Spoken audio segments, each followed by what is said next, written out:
Bonjour et bienvenue pour cette troisième saison des rencontres hors normes. Alors, votre rendez-vous quotidien pour entendre parler différentes personnalités qui viennent échanger avec nous et partager leur intérêt et l'utilité que la normalisation a dans leur vie personnelle et dans leur cursus professionnel. Alors, tout d'abord, je tiens à vous dire que les rencontres sont toujours tout aussi visionnées et intéressantes pour tout le monde. On a présentement près de 20 000 visionnements par rencontre hors norme. Et sur ce, je profite du moment pour remercier bien chaleureusement le gouvernement du Québec ainsi que le ministère des Relations internationales du Québec qui contribuent généreusement à rendre disponibles ces rencontres hors normes. Alors, je suis Marie-Claude Drouin, secrétaire générale du réseau Normalisation et Francophonie, le RNF. Le RNF est un important réseau qui regroupe les organismes nationaux de normalisation de l'espace francophone.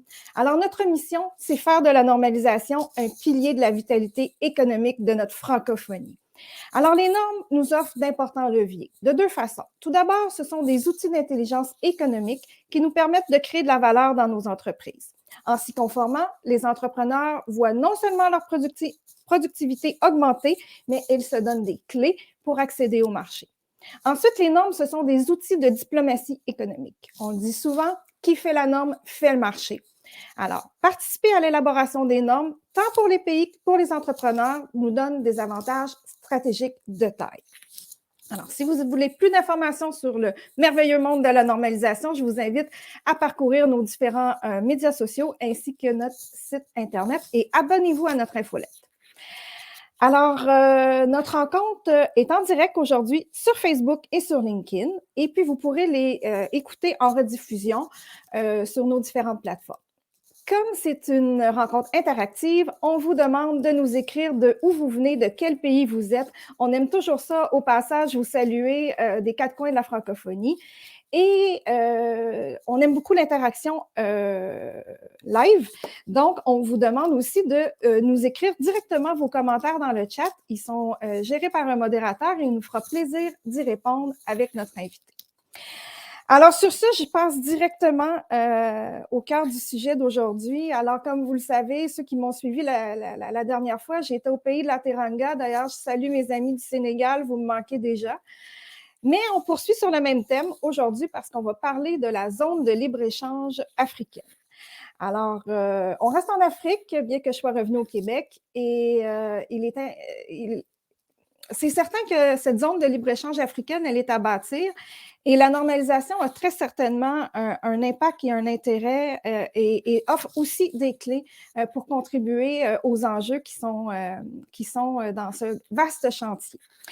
Alors, ça fait longtemps que je voulais le recevoir. Aujourd'hui, sans plus tarder, nous allons recevoir un ami du RNF. Il s'agit du secrétaire général de l'Organisation africaine de normalisation, M. Hermogène Sendjimana. Hermogène, bonjour. Bonjour Marie-Claude. Alors, Hermogène, on se connaît très bien dans la vie. Je pense qu'on a à peu près pris le secrétariat général de nos deux organisations au même moment. En quelle année es-tu devenu secrétaire général de l'Organisation africaine de normalisation? En juin 2012. 12? Bon, ben moi, 2014. Donc, on s'est à peu près suivis. Et je dois dire que tu es, en quelque sorte, un de mes patrons, car tu es sur le conseil d'administration du RNF. Donc, si tu le permets, on va se tutoyer. Oui, pas de souci. Ça te convient? Ça me convient, ouais. Excellent. Écoute, merci d'avoir accepté. Comme je le soulignais, ça faisait longtemps qu'on voulait t'avoir, mais tu as un horaire de ministre, cher Hermogène. Pas facile de t'avoir au bout du fil et au bout de l'écran. Content de te voir aussi. Ouais. Écoute, je vais aller droit au but. Ma première question, c'est qu'est-ce qui fait qu'un docteur comme toi a atterri dans le monde de la normalisation? Est-ce que tu es comme Obélix tombé dans la potion magique? Ouais, en fait, je pense que c'est lié aux études que j'ai fait parce que j'ai fait la chimie. J'ai fait la chimie au secondaire, c'était la chimie et biologie. Tu vois, lorsqu'on est au labo, on utilise les produits chimiques et on commence à se demander pourquoi ces produits chimiques, pourquoi les puretés, la pureté de ces produits chimiques est différente. Et puis, avec les expérimentations qu'on fait maintenant après le secondaire, on est à l'université. Là, c'est plus sérieux. On commence maintenant à faire des tests. Et en faisant des tests, on a besoin aussi des références. Et on se demande pourquoi des références. Au fait, l'éducation a fait que je commence à me demander pourquoi on fait ceci, pourquoi on utilise tel produit qu'on n'utilise pas l'autre produit. Les unités aussi, les unités qu'on utilise Ah de oui. mesure, ouais, les unités, si on dit les kilogrammes, le mètre, les litres, tout ça, et ça aussi, ça te donne de te demander pourquoi. Pourquoi on utilise le mètre, pourquoi on utilise en Amérique le mile, Mita, puis les Ouais. kilogrammes, dans d'autres, les pounds. Tu vois, là, la Pourquoi? différence, Pourquoi? Mais aussi, c'est important que l'unité de mesure ait le même poids partout dans le monde. Donc, partout dans le monde, une once d'or au Kenya doit avoir le même poids qu'une once d'or ici au Québec. c'est ça, en fait. En se demandant cela, c'est là où on commence à porter sur l'intérêt de la normalisation. Maintenant, et avec la normalisation, je commence à être intéressé, à être appelé dans les comités techniques. Je suis rwandais par origine, et je été appelé dans les comités techniques de normalisation du point de vue de l'environnement parce que j'ai fait aussi la chimie analytique et environnement. Et puis, en participant dans les comités techniques en tant Ah, qu'expert. Voilà. donc, tu as goûté à la normalisation parce que tu as eu la curiosité et l'intérêt d'aller participer à un comité technique. C'est ça, c'est ça. Ah, Et là, je deviens maintenant expert, je comprends la normalisation, je comprends les déroulements de la normalisation. Et après ça, ce qui est très important, Marie-Claude, c'est que j'ai même appris maintenant avec les travaux qu'on faisait dans les comités techniques que les normes sont essentielles pour le commerce. Et là, j'étais vraiment pris. Ouais, c'est ah, ça où l'intérêt est venu directement. Si ça entre maintenant dans la vie commune de nous autres, du point de vue commerce, du point de vue sécurité, du point de vue environnement, j'ai bien aimé le sujet et là, je suis là. alors, rien de mieux que de l'essayer. Y goûter, c'est l'adopter, comme on dit parfois chez nous. Écoutez, je vois qu'il y a plein de gens qui nous saluent des quatre coins de la francophonie. On adore ça, continuer. Je ne peux pas vous saluer tous et chacun, mais sachez que je vous vois au coin de l'écran et c'est vraiment génial. Écoute, goûter, c'est l'adopter, c'est vrai, mais là, maintenant, Hermogène, franchement, tu as un gros chantier chez toi hein, au niveau de l'Organisation africaine de normalisation. C'est la zone de libre-échange africaine. Pourrais-tu, en quelques mots, je sais que tu es un grand vulgarisateur et un orateur hors pair, pourrais-tu nous dire qu'est-ce que c'est exactement cette zone de libre-échange africaine et à quoi elle va servir?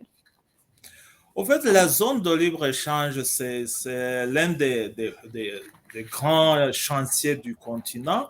Dans l'agenda 2063, on veut vraiment être un peu, je dirais, indépendant et un peu augmenter aussi le commerce interafricain et aussi ajouter de la valeur de ce qu'on fait.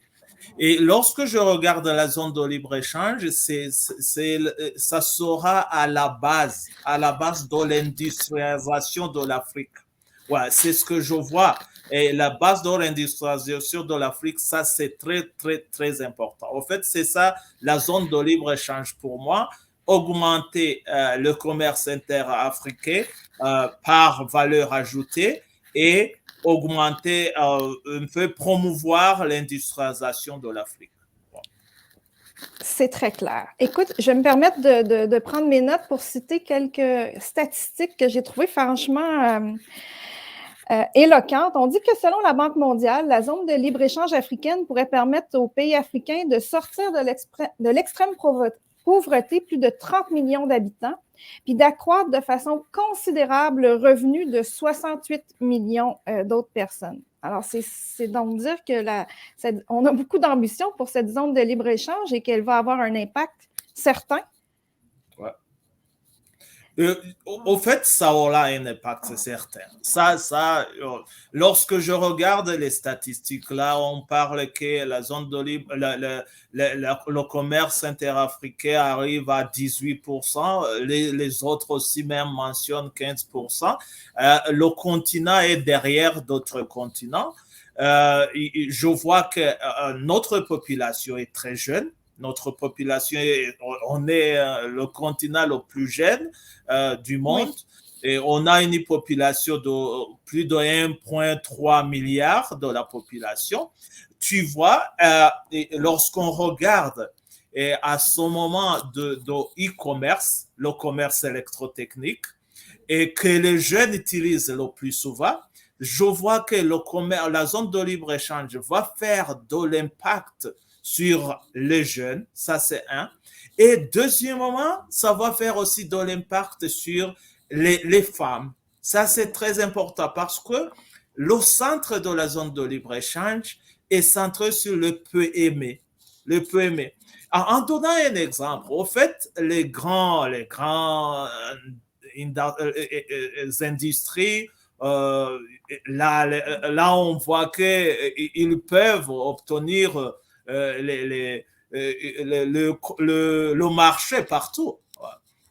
Mais l'essentiel pour nous, pour arriver à l'objectif de la zone de libre-échange, il faut focaliser sur les petites et moyennes entreprises. Et les petites et moyennes entreprises, c'est les femmes, les jeunes, ça c'est très important. Et le commerce électronique, e-commerce, ça va jouer aussi beaucoup de l'or.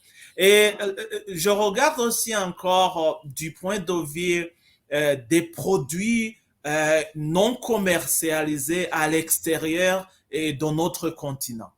On a la chance maintenant d'ajouter de la valeur à ces produits parce qu'on voyage. Il y a aussi d'autres protocoles comme le protocole de laisser les gens voyager dans l'Afrique sans avoir être demandé de demander les visas. Au fait, ça va aussi encore aider pour partager les cultures, partager aussi notamment nos produits. En fait, c'est là où je vois de l'impact partout, qui ne reste pas juste au niveau des grands industries, mais aussi au niveau de petites et moyennes entreprises. Donc, si on comprend bien, on aura de l'impact pour les petites et moyennes entreprises, les jeunes et les femmes, les entrepreneurs. On parle d'industrialisation, d'augmenter le commerce, production à valeur ajoutée. Là, la grande question qui nous anime, c'est à quoi va servir la normalisation dans ce secteur d'activité de la zone de libre-échange? Comment on peut tirer profit de la normalisation pour atteindre nos objectifs? Au fait, si je commence par même la politique, même les accords qu'on a, on a l'annexe sur les OTC, les obstacles techniques du commerce. On a l'annexe 6 qui est vraiment très compréhensible. C'est l'annexe qui parle de l'Organisation africaine de normalisation, ORA, qu'on a la responsabilité. On a la responsabilité de développer les normes pour être utilisées au niveau de la ZLECAf. Mais aussi, on est obligé de suivre le principe de la normalisation. Lorsqu'il y a des normes internationales, il ne faut pas inventer la roue. Comme on dit, il faut aussi utiliser les normes internationales. Mais lorsqu'on n'a pas de normes internationales, il faut développer des normes pour nos produits. Et le principe qui est là, qui est le principe de l'Organisation africaine de normalisation, c'est qu'on arrive à avoir une norme, un test, un certificat. Ça veut dire qu'on utilise une norme harmonisée, on fait un seul test dans un pays X, et puis lorsque tu fais du commerce avec d'autres pays, tu n'es pas obligé de payer encore pour avoir le certificat pour ton produit tel pour être commercialisé dans d'autres pays. Au fait, le principe, une norme, un test, un certificat, c'est ce qui est très important. Deuxième point, c'est la Donc, valeur. l'harmonisation des normes, là, ça, c'est un grand chantier. Vous êtes combien de pays déjà dans l'Union africaine? 55. 55. Ouais. Donc, une norme, un test pour 55 pays. Oui, une norme, un test, un certificat. Un certificat. Ouais, un certificat. Il ne faut pas retester. Ouais. Ton deuxième point. Le deuxième point, valeur ajoutée. La valeur ajoutée. Ouais. Au fait, lorsqu'on regarde l'intérêt de la normalisation, les bénéfices de la normalisation, c'est que c'est un moyen aussi cher pour obtenir les informations scientifiques. Au fait, si on est dans la propriété intellectuelle, la norme te donne aussi des informations pour développer ton produit, pour ajouter de la valeur à ton produit. C'est le document le plus simple d'obtenir les informations, d'obtenir les connaissances. Ça, c'est très important. C'est l'ajout aussi qui est très important. Et on est obligé de faire ça parce que maintenant, tu as intérêt, même si on entre dans les accords de libre-échange, même si on est frères africains, mais j'ai besoin aussi de se rassurer que ton produit ne va pas causer des problèmes. Et disons les produits alimentaires, je dois avoir l'assurance que ce sont des produits de qualité. Disons les produits de construction, je dois avoir l'assurance que ce sont des produits de qualité. Au fait, on est obligé d'utiliser la norme pour s'assurer de la qualité. En utilisant cette norme, tu vas ajouter de la valeur à ton produit. Donc, ce que tu nous dis, c'est que les normes sont des sources de connaissances de premier plan à utiliser dès le début de notre idéation. C'est ça. Et en plus, ça peut nous aider à augmenter notre qualité. C'est ça. Qu'est-ce que tu as à dire aux entrepreneurs là, qui nous écoutent aujourd'hui et qui ne sont pas tout à fait convaincus encore ou qui trouvent ça un peu compliqué, la normalisation? En fait, on a fait beaucoup de travaux, beaucoup de discussions sur ce point. Lorsqu'on regarde même dans d'autres zones de libre-échange ou bien des unions économiques qu'on a au niveau international, c'est que on pense que ce sont les grands commerçants, les grandes industries qui jouent le rôle de développer la région, qui soit la zone de libre-échange ou l'union économique. C'est pas ça. Au fait, ce sont des PME. Les PME, avec la normalisation, ça vous aide à se connecter. Disons, si on prend l'exemple simple d'une voiture. Une voiture, tu dois avoir les roues, tu dois avoir d'autres parties de la voiture. C'est pas tout le monde, c'est pas l'industrie telle qui va manufacturer, qui va fabriquer de la voiture, que tous les parties composantes de la voiture viennent de la même compagnie. Au fait, ça vient de beaucoup de gens, de beaucoup d'industries. La norme t'aide à te connecter. Ouais. Et sur le continent, on a eu le système qu'on appelle le système de la maturité. Au fait, on aide les PME de premier niveau à arriver à être certifiés au niveau bronze, et on continue au niveau argent, au niveau l'or. Par étape. Oui, par étape. Ouais. Ça peut vous aider beaucoup. Si on prend l'exemple de l'agriculture, et qui est le secteur très important au niveau du continent, c'est que je peux venir acheter un tel produit d'agriculture, disons les pommes de terre. On aime les frites, tout le monde. Oui. Ouais, ouais. On prend les pommes de terre, je peux les acheter au champ. Au Mhm. champ, l'autre personne peut les nettoyer. Et l'autre personne peut les acheter maintenant et mettre dans les bagues. Ça, c'est ajouter de la valeur, ouais, et se connecter dans cette chaîne de valeur. Au fait, c'est la norme qui vous aide et qui vous aide à s'assurer que ton produit, lorsque maintenant ça arrive au marché, même Mhm. si ça a passé dans 3 mains ou 4 mains, mais ça arrive au marché comme un produit acceptable. Donc, si tu as utilisé les bonnes normes de salubrité à la cueillette, à la transformation, à l'emballage, jusqu'à la disposition au client, ben, tu vas pouvoir avoir un produit salubre, mais avec une valeur ajoutée. C'est ça. Écoute, c'est très intéressant. Évidemment, ça rejoint le travail qu'on fait aussi au RNF, mais les décideurs publics, à mon avis, ont un grand rôle à jouer dans ce vaste chantier. Alors, comment on les convainc ou comment est-ce qu'ils doivent travailler à ce que la normalisation soit mieux intégrée dans dans tout ce chantier de zone de libre-échange africaine? Au fait, ce qui est mieux, ce qui ne manque pas, ce sont des documents. Ouais. Des documents, on en a, hein? Beaucoup, Oui, beaucoup, beaucoup. beaucoup. On a un document qui est très important au niveau de l'Afrique. Cette année, nos chefs d'État, en avril, je pense du 3 à 4 là, en avril 2022, nos chefs d'État ont homologué le document de la politique de la qualité au niveau de l'Afrique. Ouais.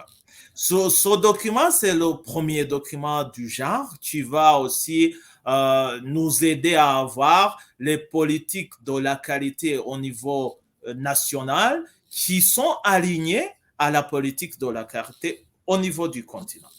Mais ça ne doit pas se stopper comme ça. Il faut mobiliser. Voilà. Au fait, la mobilisation, dans quelques années que je suis dans la position du secrétaire général, j'ai vu que la mobilisation doit continuer. Mais il faut avoir quel genre de mobilisation que tu vas faire. Mhm. Au fait, il faut comprendre que en général, les techniciens, lorsqu'ils font la mobilisation, on utilise beaucoup de termes techniques, accréditation, les beaux mots là qu'on a Oui, dans la oui, norme. oui. Mais les décideurs politiques ne comprennent pas ces mots. Ils n'ont pas le temps hein, qu'on finisse Oui, de dire toutes les syllabes. c'est ça. Il faut être précis. Et la précision, c'est quoi? La précision, c'est que les décideurs politiques veulent voir quelles sont les conséquences si on n'utilise pas la normalisation.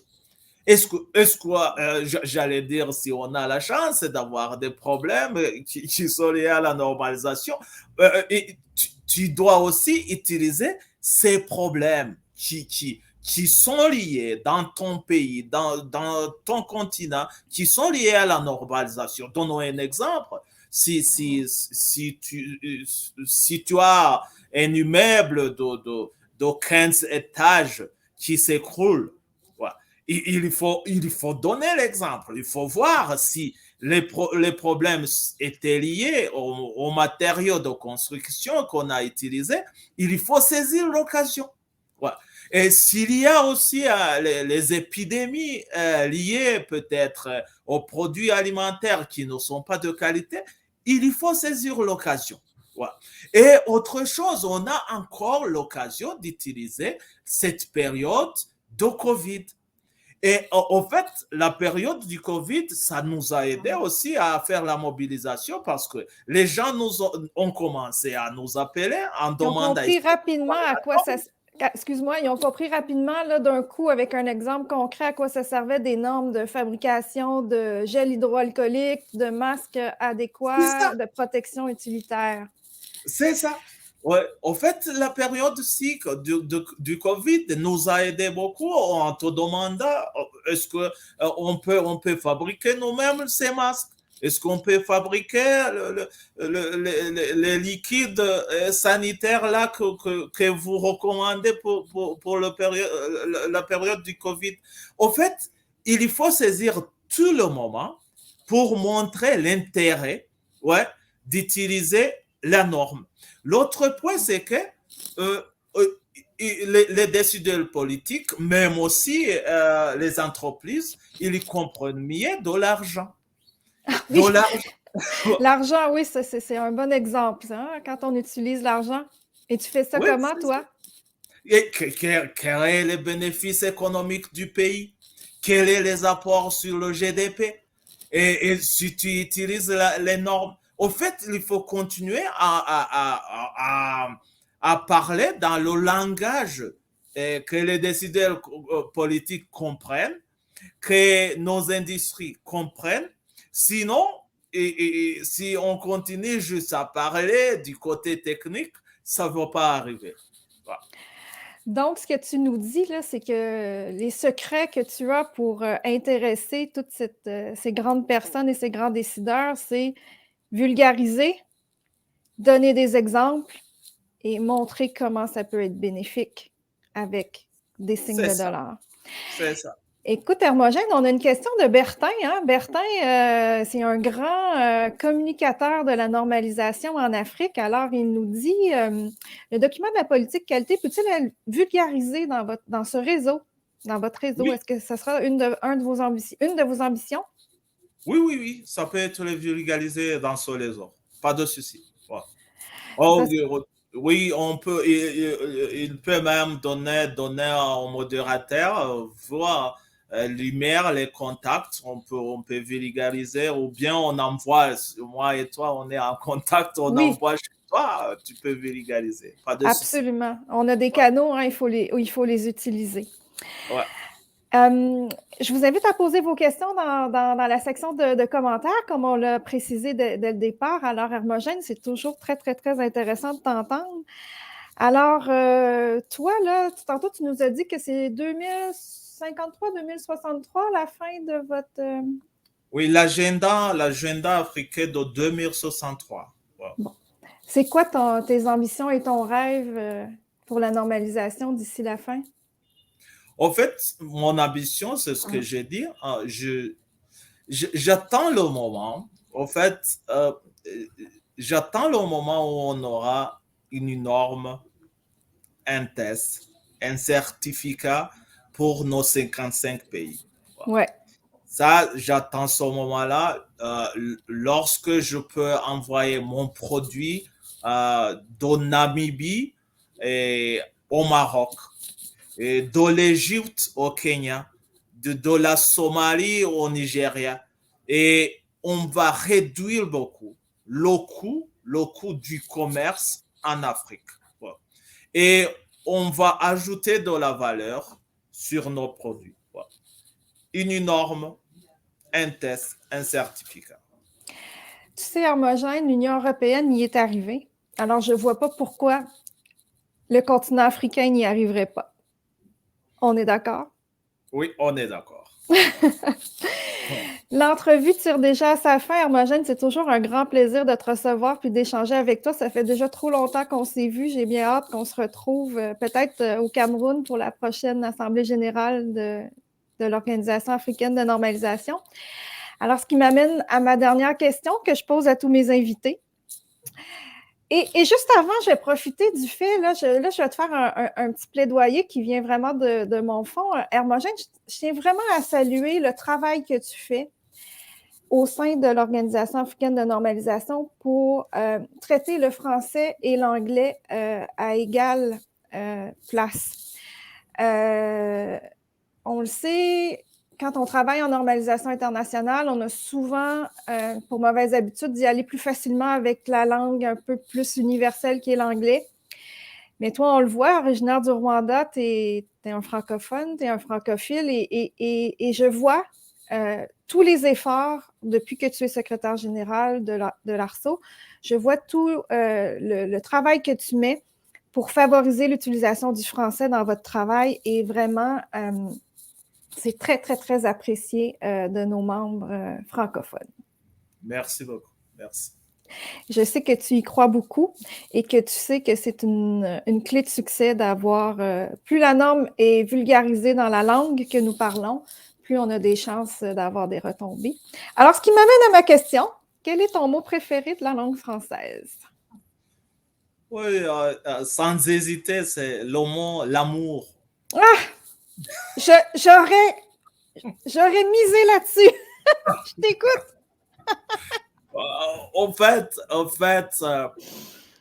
même mes amis qui sont purement anglophones, lorsqu'on parle, le mot l'amour francophone, ça vient souvent. Ça me touche aussi beaucoup. L'amour, en fait, dans tout ce qu'on fait, il faut aimer ton travail, il faut aimer tes amis, il faut aimer ta famille. En fait, il faut l'amour de ce qu'on fait. Si l'amour n'est pas là, ouais, au fait, tu dois quitter, même si c'est ton boulot, tu dois quitter, chercher ailleurs où tu peux avoir à aimer ce que tu es en train de faire. Ouais, en fait, c'est le mot clé que j'ai toujours au cœur. Ouais. Écoute, et quand on te côtoie, Hermogène, ça transcende cet amour-là que tu as des gens, de ton travail et puis de tes ambitions. C'est Merci. très, très, très représentatif. Hermogène, un grand merci d'avoir été là aujourd'hui pour nous expliquer les tenants et aboutissants de la zone de libre-échange africaine. On continue d'en parler, de vulgariser l'importance des normes. Et puis, on se voit tout bientôt. 10 mai prochain, on a un conseil d'administration où on va parler du plan stratégique du RNF, deuxième mouture. Alors, je te dis au revoir. À Au revoir. bientôt. Ouais, Et merci encore. Merci beaucoup, Marc-Claude. Merci. À bientôt. Alors, l'amour, et oui, je l'aurais pensé, Hermogène. Écoutez, c'est un homme passionné avec qui c'est toujours un plaisir de travailler. Il répond toujours présent, puis il met toujours du cœur dans toutes les actions qu'il fait. Et je pense que c'est ce qui témoigne de son grand succès à la direction de l'Organisation africaine de normalisation. Alors, Hermogène Senjimana, passionné de la normalisation, en effet. Et puis, écoutez, on se met avec lui. Évidemment, les normes, c'est vraiment un intrant incontournable pour réussir à aboutir ce grand chantier de la zone de libre-échange africaine. Il faut avoir des normes qui nous donnent les meilleures pratiques, qui nous donnent des accès au marché, qui nous permettent de faire de la création à valeur ajoutée. Et la harmonisation, comme Hermogène le soulignait, c'est-à-dire, il nous disait, une norme, un test, un certificat va permettre d'avoir une productivité et une efficience sans aucun doute. Alors, voilà, c'est déjà le mot de la fin, mais je vous donne rendez-vous le 27 avril prochain, à la même heure, pour rencontrer cette fois-ci une dame. Et j'ai très, très hâte de la rencontrer parce que je n'ai pas eu le plaisir de la rencontrer encore, mais j'en ai beaucoup entendu parler. C'est Mme Cécile Martin-Phipps, qui est la nouvelle directrice de l'Institut de la francophonie pour le développement durable. Alors, on aura l'occasion toutes les deux de s'entretenir sur l'intérêt de la normalisation pour le développement durable de notre francophonie. Alors, je tiens, avant de vous quitter, de vous dire n'oubliez pas de réécouter les diffusions et de diffuser massivement dans vos médias sociaux. Et je remercie encore une fois au passage le gouvernement du Québec et le ministère des Relations internationales du Québec qui nous offrent généreusement cette présentation et cette rencontre hors norme. Alors, je vous dis au revoir, à tout bientôt, 27 avril, même heure, même poste.